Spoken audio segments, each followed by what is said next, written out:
بسم اللہ الرحمن الرحیم۔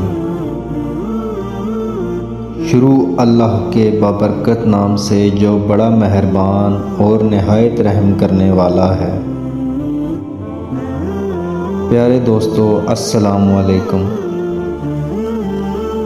آج ہم آپ کو حضرت سلیمان علیہ السلام کا ایک واقعہ سناتے ہیں۔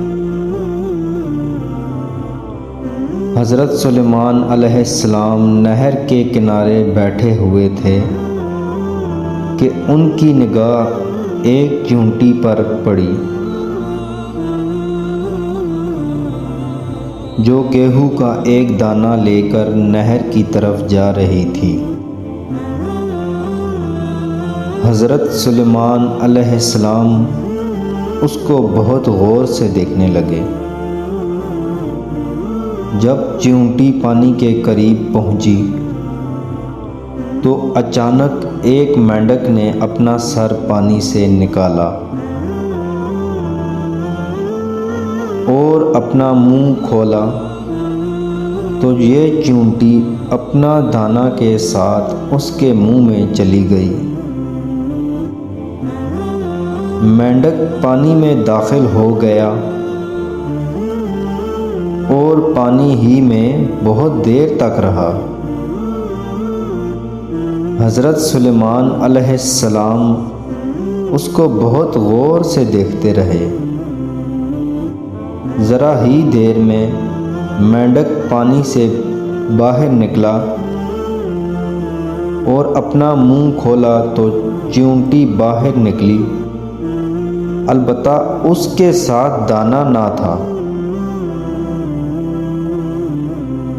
حضرت سلیمان علیہ السلام نے اس کو بلا کر معلوم کیا کہ آخر ماجرا کیا تھا اور وہ کہاں گئی تھی۔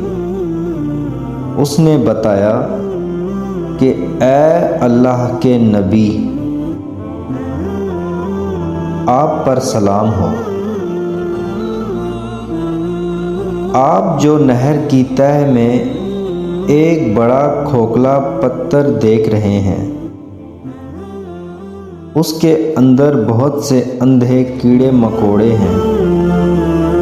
اللہ تعالیٰ نے ان کو وہاں پر پیدا کیا ہے۔ وہ وہاں سے روزی تلاش کرنے کے لیے نہیں نکل سکتے۔ اللہ تعالیٰ نے مجھے اس کی روزی کا وکیل بنایا ہے۔ میں اس کی روزی کو اٹھا کر لے جاتی ہوں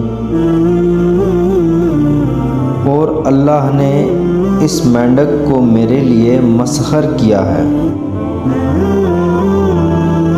تاکہ وہ مجھے لے کر جائے۔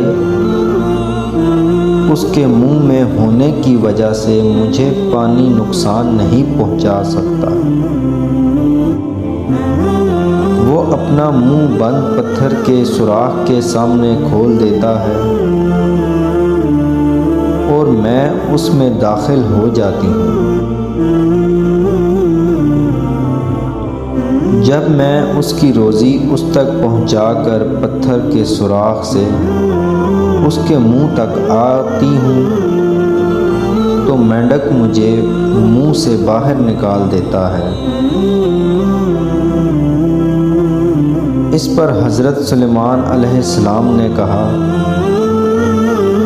کیا تو نے ان کیڑوں کی کسی تسبیح کو سنا؟ تو چیونٹی نے بتایا، ہاں، وہ سب کہتے ہیں، اے وہ ذات جو مجھے اس گہرے پانی کے اندر بھی نہیں بھولتا، لائق عبادت ہے۔ سبحان اللہ، جزاک اللہ خیر۔